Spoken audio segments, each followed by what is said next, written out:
పరమాత్మ స్వరూపులైనటువంటి మానవులందరికీ నా హృదయపూర్వక నమస్సుమాంజలు. ఆత్మ అనేది మానవులలో ఉన్నటువంటి బుద్ధి ద్వారా తెలుసుకునేటువంటి ఒక ఉన్నత గుణం. సకల జీవరాశుల్లో కూడా ఆత్మ ఉంది. పరమాత్మ సర్వజీవాలలో ఉన్నటువంటి శక్తి రూపం పరమాత్మే. చైతన్య రూపం అంటాం దాన్ని. చైతన్యం అంటే ఏమి? చెలిస్తూ ఉండడం. చెలిస్తూ ఉన్నటువంటి మన యొక్క దేవుడు, నీ మాట చేత మాటలాడిస్తున్నది ఎవరు, అన్ని పనులు చేయించే చేతులు ఎవరు ఇచ్చారు, ఇవన్నీ మనం ఆలోచించామంటే మనలో ఉన్నటువంటి చైతన్య శక్తి. ఈ శక్తి ఉన్నంత వరకే మన ఏ జీవి అయినా కూడా శరీరంతో ఉంటుంది ఈ భూమి మీద. ఈ లోపల ఉన్నటువంటి ఆ చైతన్య శక్తి, దానిని ఆత్మ అని యోగులు అంటారు. యోగులే కాదు, వేదాలు అన్నీ కూడా అవే చెప్తున్నాయి. ఆ చైతన్య శక్తి కానీ వెళ్ళిపోతే ఈ శరీరము ఇంకా 1-2 రోజుల కంటే ఎక్కువ పెట్టరు, తీసుకెళ్ళిపోయి కాల్చివేయడము లేదంటే పాతి పెట్టేయడం జరుగుతూ ఉంది. ఇది జాతస్య ధ్రువం మరణం అనేది కూడా ఎప్పుడో ఒకప్పుడు కొందరు వెనుక కొందరు ముందు. ఇప్పుడు మన పూర్వీకులు, మన ముత్తాతలు తాతలు వాళ్ళంతా కూడా లేరు కదా. ఇప్పుడు ఈ తరం, మా తరం వాళ్ళు చూస్తే ఇంకా రాబోయే తరాల వాళ్ళకి, అటువంటి వాళ్ళకి కూడా ఇప్పుడు ఉన్నటువంటి ఈ ముసలి తరం అనే కొద్దిగా వయసు అయిపోయే కొద్దీ వాళ్ళు కూడా కనుమరుగైపోతూ ఉంటారు. అందరూ కూడా అంతే. కనుక ఈ శరీరం అనేది ఉన్నంత వరకే మనం జీవించి ఉన్నాము. మనం చేస్తున్న కార్యక్రమాలు ఏవైనా సరే ఈ ప్రపంచానికి తెలుస్తూ ఉంటుంది. కనుక అనేక మంది ఈ సమాజం నాకేమిచ్చింది, సమాజంలో నేనేం ప్రయోజనం పొందినాను అనేదానికంటే సమాజానికి మనం ఏం చేస్తున్నాము అనేది కూడా అతి ముఖ్యమైన బాధ్యత. సమాజంలో మానవుడు సంఘజీవి, మానవుడు ఒక పౌరుడు. కనుక సంఘజీవిగా ఉన్నప్పుడు నువ్వు నీ యొక్క సేవలు సంఘానికి కూడా ఉపయోగపడాలి. అందుకే అనేక మంది సంఘ సేవకులు దానికోసం జీవితాన్ని త్యాగం చేస్తూ ఉంటారు. ఈ ఆత్మస్వరూపాన్ని తెలుసుకోవాలి అని అనుకున్నప్పుడు మనకు రాజయోగము, జ్ఞానయోగము, భక్తి యోగము, ఈ యోగములలో ఉన్నటువంటి అనేక యోగాలన్నింటిలో కూడా పరమాత్మ ఏం చెప్తాడంటే ఆత్మ అనే దాన్ని ఎక్కడ కూడా పలక్కుంటా లేదు. అదేవిధంగా పతాంజలి యోగసూత్రాల్లో కూడా ధారణ స్థితి రావడానికి మనం ముందు ఏం చేయాలి? అష్టాంగ యోగ సాధనలో యమ, నియమ, ఆసన, ప్రాణాయామ, ప్రత్యాహార ఈ 5 ఆచరించి ఈ 5లో విజయం పొంది మెట్లు ఎక్కి 6వ మెట్టు చేరుకున్నాం. 6వ మెట్టు చేరుకున్నప్పుడు మనకు ధారణ అవసరమైంది. ధారణ అంటే ధరించేది. ఇందాక చెప్పుకున్నాం ఏం ధరించాలా అనేది. భగవంతుని యొక్క శక్తి సామర్థ్యాలు ఉన్నటువంటి, భగవంతుని యొక్క జ్ఞానం ఉన్నటువంటి, భగవంతుని యొక్క ఆంతర్యం తెలిసిన వారు, అటువంటి వారు ఎవరైనా జ్ఞానమే బోధిస్తారు, అజ్ఞానం బోధించరు. అజ్ఞానం బోధించే వాళ్ళు బాధ గురువులు తప్పితే ఇంకెవరు ఉండరు. బోధ గురువులు అంటే వారి జ్ఞానాన్ని మాత్రమే తెలుపుతారు. అటువంటి ఒక పుణ్యపురుషుని మీద నీ యొక్క మనసుని లగ్నం చేసి అక్కడ నిలిపి అతని గుణగణాలను నీ యొక్క ధ్యానంలోకి తీసుకొనిరా అని ఆయన పతంజలి మహర్షి తన ఈ ధారణ స్థితిలో అనేక విధాలుగా చెప్తారు. నిద్రలో వచ్చినటువంటి స్వప్న నిద్ర జ్ఞానాలంబనం వా అంటే నిద్రలో వచ్చే కళల్లో మనకు అనేక మంది పుణ్యపురుషులు, పుణ్య స్త్రీలు, దైవతామూర్తులు కనబడుతూ ఎవరు ఇష్టమైందో వాళ్ళు కనబడుతూ ఉంటారు. ఆ కనబడిన వారి మీద ధారణ చేయి. ధారణ చేయడం అంటే ఎలా చేయడం? ముందు వారి పేరుని, వారి రూపాన్ని లోపల ధరించాలి, మనోనేత్రాల్లో దర్శించాలి, వాళ్ళని మనోఫలకం మీద నిలుపుకోవాలి. మనోఫలకం అంటే ఈ యొక్క జ్ఞానానికి మూలమైనటువంటిది ఈ పాలభాగం అంటాం. కపాలంలో ఈ పాలభాగం అనేది బ్రహ్మరాత ఉంటుందని మన వాళ్ళు అనుకునేటటువంటి ఒక జ్ఞానం. అయితే వాస్తవానికి కూడా ఇక్కడ నుంచే మన జ్ఞానం లోపలికి ప్రవేశిస్తుంది. అందుకే మన సాంప్రదాయంలో హిందువులు అనేవాళ్ళు జ్ఞానులు ఎందుకు అన్నారంటే నుదుట బొట్టు కానీ, విభూతి కానీ, ఏదో నామం కానీ ఏదో ఒకటి ధరించాలి. ఎందుకు అది ధరించినప్పుడు మాత్రమే భగవంతుడు అందులో ప్రవేశించడానికి అవకాశం ఉంటుంది.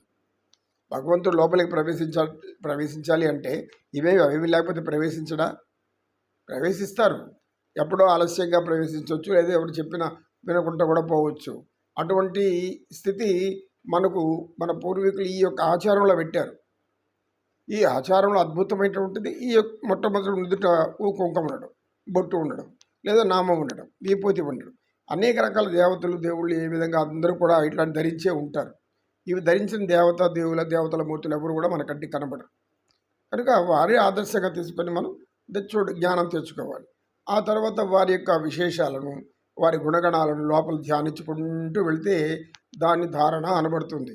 అంటే మీ మనస్సు, జ్ఞానేంద్రియాలు, అహం ఇవన్నీ కూడా అణిగిపోయి ఉంటాయి. అవి మన లోనికి రావాలని కూడా ప్రయత్నించాం. ఎందుకు? మన ధారణ స్థాయికి వచ్చేసాం.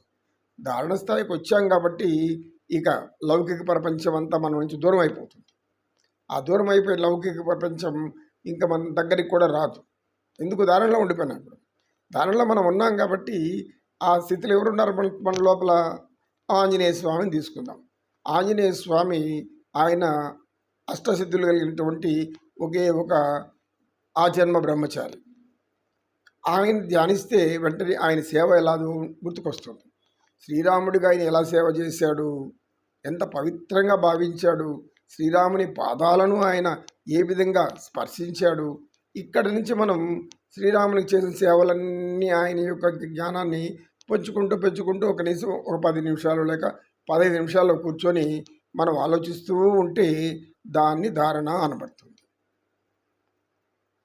లేదు, ఇది నీకు కుదరలేదు, నీ ఇష్టదైవం కూడా నీకు సరైనటువంటి కుదరలేని ధారణ లేదు, ధారణ కలగడం ఉన్నాయి, సముద్రాలు ఉన్నాయి, ప్రకృతి ఉంది, ప్రకృతిలో లోయలు ఉన్నాయి, పర్వతాలు ఉన్నాయి, అత్యంత వృక్షాలు ఉన్నాయి, అద్భుతాలు కలిగించేటటువంటి ఆకాశాన్ని మేఘాలు ఉన్నాయి, ఉరుములు ఉన్నాయి, మెరుపులు ఉన్నాయి. ఏమి లేదు, ఎన్నో ఉన్నాయి మనకు అతీత శక్తులు. ఇవన్నీ మనకు అతీతమైనటివి. ఒక భూమి మీద మనం కొంత ప్రాంతాన్ని చూడాలంటే జీవితకాలం చాలదు. అంటే చూడడం అంటే ఏమి? చూసి తృప్తి చెందడం, దాన్ని హృదయంలో నిలుపుకోవటం, మనోఫలకంలో అలాగే నిక్షిప్తం చేసుకోవాలి. ఒక జలపాతం పోతాం, తిరుపతిలో ఇక్కడ కపిల తీర్థం ఉంది. ఈ కపిల తీర్థము అక్కడ జలపాతం ఉంటుంది. ఆ వర్షాకాలం పడే జలపాతంలో అందరూ వెళ్ళి మునుగుతూ ఉంటారు, స్నానాలు చేస్తారు. ఆ సమయంలో అందరూ కూడా భక్తి శ్రద్ధలు సేవించి ఈశ్వర స్వామిని, కపిలేశ్వరుడు ఉన్నారు, ఆయన దర్శించుకోవడం మహాభాగ్యం, మహాపుణ్యం.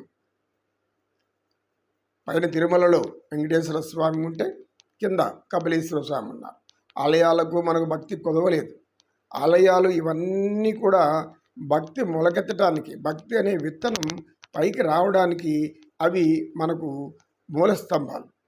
అందునుంచే భక్తి అనేది లోపలికి ప్రవేశిస్తుంది. జ్ఞానం అనేది కూడా లోపల నుంచి అక్కడికి ప్రవేశిస్తుంది. ఆలయాల దర్శనం, పరమాత్మని దర్శనం, ఏ దేవత దర్శనమైనా కూడా వారి జ్ఞానం ఏమిటో ముందు తెలుసుకొని మనం వారి మీద భక్తి పెంచుకుంటాం. కానీ అందుకనే భక్తి లేని జ్ఞానం ఉండదు, జ్ఞానం లేకుండానే భక్తి కూడా ఉండదు. అంటే ఈ రెండు కూడా ఒకదాన్ని ఒకటి వదిలిపోలేని స్థితులు. కనుక మనం ఈ విధమైనటువంటి ధారణ ధరించాలి. జలపాతం దగ్గరికి వెళ్ళినట్లు, ఆ జలపాతంలో మునిగినట్లు, ఆ జలపాతం మన మీద జలలా పడుతున్నట్లు, ఆ యొక్క ఆనందాన్ని అనుభవిస్తున్నట్లు, కేరింతలు కొడుతున్నామో ఎగురుతున్నామో చిన్నపిల్లలు అయితే, అంటే యుక్త వయసులో ఏ వయసు వారైనా కూడా పర్వాలేదు. 72, 80 వచ్చినా కానీ వారికి ఇలాంటి ప్రకృతి రమ్య దృశ్యాలు చూస్తే మహా ఆనందం, మహాప్రశాంతత ఏర్పడుతుంది. అంటే నీకు ఏదైతే ప్రశాంతత, ఆనందాన్ని, సంతోషాన్ని ఇస్తుందో దాన్ని ధరించు. అంతేకాని నీకు దుఃఖాన్ని, బాధను కలిగించే వాటిని ధరించవద్దు. నీవు పడినటువంటి గతాన్ని అంతలో ముందు తెచ్చుకోవద్దు. గతాన్ని ముందుకు తెచ్చుకుంటే మిగిలేది మనకు అజ్ఞానము. అజ్ఞానంతో పాటు బాధలు, దుఃఖాలు, భయాలు. జీవితం అంటే ఒక నరకం అనే స్థితికి వెళ్ళిపోతుంది చివరికి మనసు. కనుక గతం గత అంటాడు మన వివేకానంద స్వామి. గతాన్ని ఎప్పుడూ కూడా ముందుకు తెచ్చుకోవద్దండి. గతం జరిగింది ఎలాన్నా ఉండి, మనం ఉన్నతంగానే బతికుండి లేదా కష్టాలతో ఉండి, ఏది గుర్తుకొచ్చినా బాధ. ఇప్పుడు ఉన్నతంగా బతికుంటామనుకో, ఇప్పుడు ఆ స్థితి లేదు, ఏమైపోయింది? మనల్ని చిన్నప్పుడు తల్లిదండ్రులు ఎంతో ప్రేమగా ముచ్చటగా పెంచుతారు. వాళ్ళ యొక్క ఆదరాభిమానాలు, వాళ్ళ ప్రేమ, ఇంకా బంధువుల ప్రేమలు ఇవన్నీ అప్పుడు గుర్తుంటాయి. ఈ బాంధవ్యాలు అప్పుడు భగవంతుని గురించి అంతగా ఆలోచన ఉండదు. ఇవన్నీ గుర్తుకొచ్చి ఇప్పుడు వాళ్ళు లేరే అని బాధే కూడా బాధే కదా. అదే కష్టాలు ఉండే అనుకోండి, చిన్నప్పుడు కష్టాలు పడుతున్నాం, ఇప్పుడు కష్టాలే పడుతున్నాం. లేదు ఇప్పుడు సుఖాలు వచ్చింది, చిన్నప్పుడు కష్టపడినాం కాబట్టి ఆ కష్టాలు తలుచుకుంటే మళ్ళీ బాధ. కనుక ఇప్పుడు ఆనందాన్ని అనుభవించు. వర్తమానంలో జీవించు అని ప్రతి ఒక్క జ్ఞానం చెప్తూనే ఉన్నారు మనం. ప్రవక్తలైతే ఏమి, ప్రవచనకారులైతే ఏమి, వేదాంతులైతే ఏమి, ఇలా అందరూ కూడా వర్తమానంలో జీవించడమే మనకు మనశ్శాంతి ఇస్తుంది. ఆశే మానవుడి జీవం, ఆశే ప్రాణం. ఆ ప్రాణమే మనల్ని ముందుకు నడిపించాలని ఆశించాలి. ఉన్నత స్థాయి కోరుకోవాలి కానీ ఏ స్థితిని కోరుకోకూడదు. అద్భుతంగా చెప్తారు. విశోక జ్యోతిష్మతీవ అంటే సర్వశోకాలను పోగొట్టేటటువంటి జ్యోతి దర్శనం నీకు ఒక మహా అద్భుతమైన ధారణ. దీనికి మనకు గొప్ప నిదర్శనం ఏమంటే ప్రతి ఆలయంలోనూ దీపం ఉంటుంది. దీపం లేని ఆలయం అంటే ఏది ఉండదు. నూనె దీపాలు వెలుగుతూ ఉంటాయి. ఆ దీపాలు ఏమి వెలుగునిచ్చింది, అక్కడ ఉన్నటువంటి చీకటినంతా పారదోలి వెలుగునిచ్చింది. ఆ దీపాన్ని దర్శించడం జ్ఞానం. అదేవిధంగా మన శబరిమల యాత్రికులు అయ్యప్ప స్వామి జ్యోతి దర్శనం చేసుకుంటారు. దానికోసం ఎన్ని రోజులు 40 రోజులు దీక్ష పూని మాలలు వేసుకొని జపం చేసి తపం చేసి భజనలు చేసి కీర్తనలు చేసి అన్నీ చేసి ఆ యొక్క మకర సంక్రాంతి రోజు ఆ దర్శనం కోసం లక్షల సంఖ్యలో నిలబడుకొని ఆ జ్యోతి దర్శనం ఎప్పుడు అవుతుందో అని, ఆ దివ్య జ్యోతిని ఎప్పుడు మనం దర్శించగలమా అని ఆతృతతో, ఉత్సాహంతో, ఆనందంతో చూస్తూ ఉంటారు. ఆ దర్శనం కాగానే వారి మనసులో ఉండేటటువంటి ఒక ఆనందం చెప్పలేనటువంటిది. పరమానందం, బ్రహ్మానందం, దానికి ఎన్ని రూపాలు కల్పించుకున్నా కూడా చాలా తృప్తి. ఇది మనం ధారణల యొక్క విషయంలో పతంజలి మహర్షి గారు చెప్తున్నటువంటి విషయము, సూత్రాలు. దీన్ని వివేకానంద స్వామి గారు చాలా చక్కటి వ్యాఖ్యానం కూడా చేశారు. ఓం సర్వే జనా సుఖినో భవంతు. ఓం శాంతి శాంతి శాంతి.